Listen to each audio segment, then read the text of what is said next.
यह कहानी झारखंड राज्य के एक छोटे से गांव की है जो बहुत ही प्राचीन कथाओं में से एक है।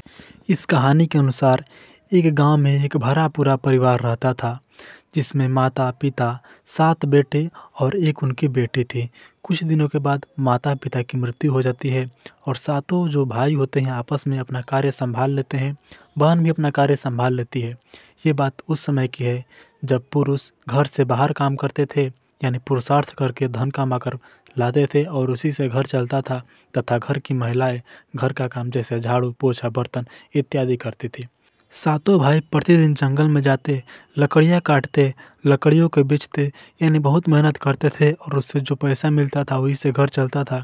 वो जंगल में जाते तो शिकार भी कराते थे, यानी किसी जानवर को मार करके उसका शिकार लाते और उनकी बहन जो थी बड़ी चाव से उसको बनाती थी और फिर सातों भाई और बहन उसको बड़े ही चाव से खाते थे। एक दिन की बात है कि वो सातों भाई जंगल में शिकार करने गए थे। इधर उनकी बहन आज साग बना रही थी। साग जिस पहसूल से वो काट रहे थे उस पहसूल से क्या होता है कि उसकी बहन का थोड़ा सा उंगली कट जाता है, जिससे खून की धारा बहने लगती है। वह आनन फानन में सोचती है कि इस खून को कहाँ पोंछूं। फिर सोचती है कि मैं अपने ओढ़नी में इसको पोंछ लेती हूँ। फिर उसके दिमाग में आता है कि अगर हमारे भाई देखेंगे, ओढ़नी में खून का दाग देखेंगे, फिर पूछेंगे इसके बारे में और जब मैं बता दूंगी तो बहुत दुखी होंगे। इस प्रकार वो ओढ़नी में नहीं पूछती है। फिर सोचती है कि मैं दीवार में इसको पोंछ देती हूँ। पर तुम दीवार में पोंछने जाती है तो कहती है ये तो और अधिक शीघ्र दिखेगा, यानी बहुत जल्दी ये दिख जाएगा। फिर वो बहुत दुखी होंगे। फिर कुछ ना देख करके वो साग में ही अपना खून पोंछ लेती है, यानी जो साग काट रही होती है उसी में अपना खून पोंछ लेती है और फिर उसी साग को बना देती है। फिर सातों भाई आते हैं उसके और रात को खाना खाते हैं। खाना बहुत ही स्वादिष्ट लगता है। सातों भाई उस दिन खाने की बहुत ही बड़ाई करते हैं, जिससे उनकी बहन भी खुश हो जाती है और फिर वो सोचते हैं कि बहन ने आज खाना में क्या डाला कि इतना स्वादिष्ट खाना बना। फिर सुबह होती है और सातों भाई शिकार करने के लिए चले जाते हैं। फिर वो दोपहर में थक जाते हैं और थकने के बाद एक पेड़ के नीचे विश्राम करते हैं। तभी रात वाली खाना के बारे में बातचीत करते हैं और कहते हैं कि आज चलकर बहन से पूछेंगे कि उसने खाना में क्या डाला था कि कल की साग इतनी स्वादिष्ट बनी थी। फिर सातों भाई आते हैं और बहन से पूछते हैं तो उनकी बहन कहती है कि मैं तो कुछ नहीं की थी, मैं तो बस पहले जैसी बनाती हूँ वैसे ही बनाई थी। लेकिन वो कहते हैं कि नहीं बहन, तुम कल क्या डाली थी जिसके कारण खाना बहुत स्वादिष्ट था, अन्य दिनों से अलग था। फिर वो नहीं बताती है तो उसका बड़ा भाई उसको अपनी सौगंध देता है और कहता है कि तुझे मेरी सौगंध, तुम बताओ कि कल की साग में क्या डाली थी।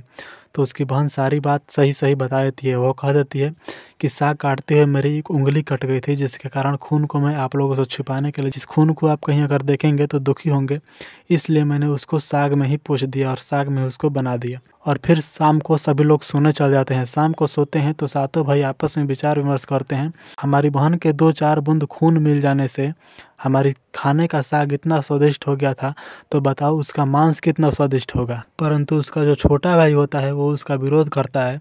वह कहता है कि नहीं, वो हमारी बहन है, उसके हम मांस कैसे खा सकते हैं। इस पर बड़ा भाई उसको डांट कर चुप करा देता है और फिर उन सब ने एक योजना बनाई, जिसके कारण वह अपनी बहन की मांस खाने का एक योजना बनाते हैं। और फिर उस योजना के अनुसार बड़ा भाई कहता है कि तुम अब विवाह करने योग्य हो गई हो, इसलिए मैं तुम्हारे लिए एक दूर के गांव में लड़का देकर आया हूँ।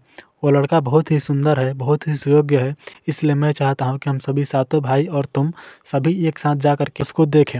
इस पर बहन खुश हो जाती है और सातों भाई उसके लिए सभी प्रकार के श्रृंगार और नए नए वस्त्र लाते हैं, जिसको बहन पहन लेती है और फिर वो जाते हैं।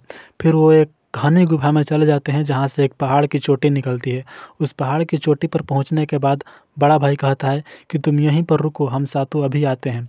फिर वो सातों तीर कमान लेकर पहाड़ की ऊंची चोटी पर चढ़ जाते हैं और बड़ा भाई कहता है कि हम सातों एक एक बार अपनी बहन पर तीर चलाएंगे, जिसके कारण बहन की मृत्यु हो जाएगी। फिर बड़ा भाई जैसे ही तीर साधता है अपने बहन पर, वैसे ही उसकी बहन देख लेती है और उसको करुण स्वर में कहती है कि मारो भैया, मुझको मारो, आज मारो, परंतु तुम्हारे बाण से मेरी मृत्यु नहीं हो सकती है। इस प्रकार वो कहती है, लेकिन बड़ा भाई निष्ठुर होकर के उस पर तीर चलाता है, परंतु उसका तीर चूक जाता है और तीर नहीं लगता है। इसी प्रकार 6 भाई तीर चलाते हैं लेकिन तीर नहीं लगता है। अंत में सातवां भाई को कहा जाता है तीर चलाने के लिए, लेकिन वो सातवां भाई कहता है कि वो हमारी बहन है, मैं उस पर बाण नहीं चला सकता हूँ। इस पर बड़ा भाई कहता है कि अगर तुम उस पर तीर नहीं चलाओगे तो हम 6 मिल करके तुमको मार देंगे। इस पर वो तीर चलाने के लिए विवश हो जाता है और तीर चलाता है। इस पर उसकी बहन को दया आ जाती है और वो कहती है कि मारो भैया मारो, तुम्हारे तीर से मेरी मृत्यु निश्चित ही हो जाएगी। और बच्चे से ही तीर चलाता है, उसकी बहन को लग जाता है और उसकी बहन की मृत्यु हो जाती है। फिर सातों भाई अपनी बहन के मृत शरीर को टुकड़े में काटने वाले ही थे, तभी सातवां भाई रोकता है और कहता है हमें सबसे पहले घर जाना चाहिए, घर लेकर के जाना चाहिए।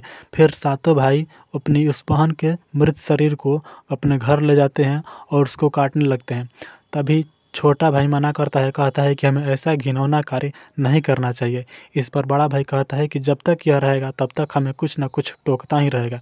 इसलिए वो कहता है कि जाओ तुम लकड़ियों का गट्ठर बना कर लाओ, यानी लकड़ी जलाने के लिए लाओ जिससे हम इसको बनाएंगे। वो भाई चला जाता है और बड़ा भाई उसको रस्सी भी नहीं देता है, ऐसे ही भेज देता है। वो जंगल में जाता है और कुछ लकड़ियाँ इकट्ठा करता है और फिर एक पेड़ के पास बैठ करके रोने लगता है। तभी एक वहाँ पर सांप आता है और उससे बोलता है कि तुम क्यों रो रहे हो। इस पर लड़का ने सारा घटनाक्रम बताया। इस पर सांप ने कहा कि तुम दुखी मत हो, मैं इस रस्सी का काम करता हूँ, मैं लेट जाता हूँ, तुम मेरे ऊपर सारी लकड़ी का गट्ठर बना लो और ले चलो, परंतु हाँ धीरे से वहाँ पर रखना ताकि मुझे चोट ना आए। लड़का मान जाता है और लकड़ियों का गट्ठर उस सांप की सहायता से बनाता है और वहाँ पर ले जाता है। वो छौ अभी उस अपनी बहन को छोटे छोटे टुकड़ों में नहीं काटे थे, यानी उसके पीसेस में नहीं बनाए थे, तभी वो आ जाता है और फिर कहने लगता है कि हमको ऐसा नहीं करना चाहिए। तब बड़ा भाई कहता है कि ये यहीं पर रहेगा तो यहाँ पर हमको कुछ नहीं करने देगा, इसलिए इसको फिर से एक बार भेजना चाहिए। वो एक घड़ा दे देता है जिसके घड़े के पेंदी में एक छेद होता है और कहता है कि जाओ तुम नदी से पानी लेकर आओ, क्योंकि इसको बनाने में पानी की ज़रूरत पड़ेगी। वो जाता है नदी पर और वहीं पर बैठ कर के रोने लगता है और उससे पानी भी नहीं भरा पाता है क्योंकि उसके पेंदी में एक छेद था। वहाँ पर कुछ कछुए और मछलियाँ भी थे। कछुआ और मछलियों ने पूछा कि तुम क्यों रो रहे हो। इस पर वो लड़का सारा घटनाक्रम बताता है। इस पर कछुआ कहता है कि ठीक है तुम दुखी मत हो, मैं उस छिद्र के सामने बैठ जाता हूँ और तुम पानी भर लो। फिर बहुत सारे कछुओं ने उस छेद के सामने बैठ गया और कुछ मछलियाँ भी आ गई और लड़का पानी भर लिया, पानी भर करके लेकर चला आया। इधर उस छौ ने अपनी बहन को छोटे छोटे हिस्सों में काट करके उसको बना दिया था, यानी उसको बना दिया था। फिर वो उसको खाने के लिए कहते हैं, वो साफ मना करता है। वो कहता है कि मैं इसको नहीं खाऊंगा। और शाम भी हो जाती है, इसलिए बड़ा भाई उसको कहीं जाने भी नहीं देना चाहता था और घर पर ही रखना चाहता था। लेकिन फिर भी वो छोटा भाई अपनी बहन की मांस को नहीं खाना चाहता था, परंतु बड़ा भाई उसको खिलाना चाहता था। इसलिए उसने एक थाल उसके सामने रख दी और छौ भी अपने अपने सामने एक एक थाल रख लिए और सभी अपने अपने स्थान पर जाकर बैठ गए और खाने लगे। बड़ा भाई को शक न हो इसलिए जब वो लोग मांस खा रहे थे तब वो लड़का जो था, छोटा लड़का था, वो मछलियों को खा रहा था। यानी जब मांस वो लोग खा रहे थे तो ये मछलियों को खा रहा था, और जब वो लोग उस अपनी बहन की हड्डियाँ को चबा रहे थे तब ये लड़का केकड़े को चबा रहा था, जिससे उन लोगों को संदेह न हो। और जब सब लोग खाना खा लिए तो छोटा भाई ने उस थाल को ले जाकर एक ऐसे जगह पर गाड़ दिया जहाँ पर सुनसान था, कुछ भी नहीं था। और फिर कुछ सालों के बाद जहाँ पर वो छोटा लड़का उस मांस को गाड़ा था, वहीं पर बांस का एक पौधा उग जाता है, यानी बहुत सारे यहाँ पर बांसवाड़ी टाइप बांस हो जाता है, बांसवाड़ी जैसा हो जाता है जिसमें बहुत सारे बांस हो जाते हैं। फिर कुछ दिनों के बाद एक संत वहाँ पर आते हैं और गर्मी के कारण वो बहुत थके हुए थे, इसलिए वहाँ पर बैठ कर के विश्राम करने लगते हैं। तभी हवा के कारण बांसों की दो टहनियाँ आपस में रगड़ाती है और उसमें से मधुर करुण स्वर निकलता है, जिसको संत समझ नहीं पाते हैं। और फिर उनको लगता है कि इसमें से जो आवाज़ आ रही है, आवाज़ बहुत ही मधुर है, इसलिए उन्होंने उस बांस को काटा जिसमें से खून निकल रहा था। बांस को काटने पर खून निकल रहा था, परंतु बांस को वैसे ही वो काट करके उससे एक वाद्य यंत्र बनाया जिसको बजा करके लोगों के सामने जा करके बौद्ध भिक्षुओं को जिस प्रकार भिक्षा दिया जाता है उसी प्रकार वो भिक्षा मांगने लगे। यानी सभी के घर पर जा करके उस मधुर ध्वनि से सभी लोग प्रभावित हो जाते और उन संत को भिक्षा देते। फिर एक दिन की बात है, वो भिक्षा मांगते मांगते उन सातों के गांव में आ गए, यानी जिस पहाड़ी पर से वो बांस लिए थे उस पहाड़ी पर से चलते चलते उस गांव में आ गए एक दिन, और वो वहां पर भी आ गए जहां पर उस लड़की के सातों भाई रहते थे। फिर वो छौ के द्वार पर गए, परंतु उसमें से बांस नहीं बल्कि उसमें से उस लड़की की आवाज़ थी। वहाँ पर वो नहीं बज रही थी। वो लड़की कह रही थी कि ये छौ जो है, छौ हमारे दुश्मन है, ये हमारे भाई नहीं है। उनके द्वार पर गई तो वो बज ही नहीं रहा था। संत बहुत बजाने की कोशिश कर रहे थे परंतु वो बज नहीं रहा था। फिर संत ने सातवें भाई के घर पर गए तो वहाँ पर वो बहुत ही अच्छे से बजी और उसमें से ये ध्वनि आ रही थी कि ये मेरा सच्चा भाई है, यही मेरा भाई है, वो 6 मेरे दुश्मन थे। और उससे जो ध्वनि निकल रही थी, उस ध्वनि से छोटा भाई भी बहुत प्रभावित हुआ और उसने कहा कि संत जी, ये वाद्य यंत्र मुझे दे दीजिए, मैं इसके बदले में आप जो कहेंगे वो मैं आपको दूंगा। और संत उस छोटे लड़के को अपना वाद्य यंत्र दे देते हैं और संत वहाँ से चले जाते हैं। फिर छोटे लड़के की शादी अभी नहीं हुई होती है और उन 6 लड़कों की शादी हो गई होती है। फिर जब छोटा लड़का घर से बाहर जाता है तो उस बांस में से उसकी बहन निकलती है और उनके घर का सारा काम कर देती है, यहाँ तक कि खाना ही बना देती है। यानी घर में जो भी छोटे मोटे काम होते हैं, सभी काम को करके घर में खाना भी बना देती है और फिर उसी बांस के वाद्य यंत्र में प्रवेश कर जाती है। और छोटा लड़का आता है तो कहता है कि हमारे घर में ये सब कैसे हो सकता है। फिर वो अपनी भाभीयों से पूछता है कि क्या भाभी, आपने मेरे घर में ये काम किया है? तो उनकी भाभी कहती है, हमारे घर में क्या काम कम है कि मैं तुम्हारे घर में आकर के काम करूँगी। इस पर वो लड़का सोचता है कि कोई तो है जो हमारे घर का काम कर रहा है। वो छुप करके देखना चाहता था। तभी उसकी एक पड़ोसन बताती है कि तुम्हारे घर में एक लड़की आती है जो ये सारा काम करती है। लड़का को विश्वास नहीं होता है तो लड़का घर से बाहर निकलने का नाटक करता है और घर की जो छज्जा होता है, छत होता है, उस छत पर चढ़ जाता है। फिर देखता है उसके वाद्य यंत्र से एक लड़की निकलती है और घर का सारा काम कर देती है, खाना ही बना देती है। और जैसे ही फिर उस वाद्य यंत्र में प्रवेश करने वाली थी, वैसे ही वो लड़का वहाँ पर आ जाता है और पूछता है कि तुम कौन हो और इस वाद्य यंत्र में क्या कर रही हो और हमारे घर में क्यों काम करती हो।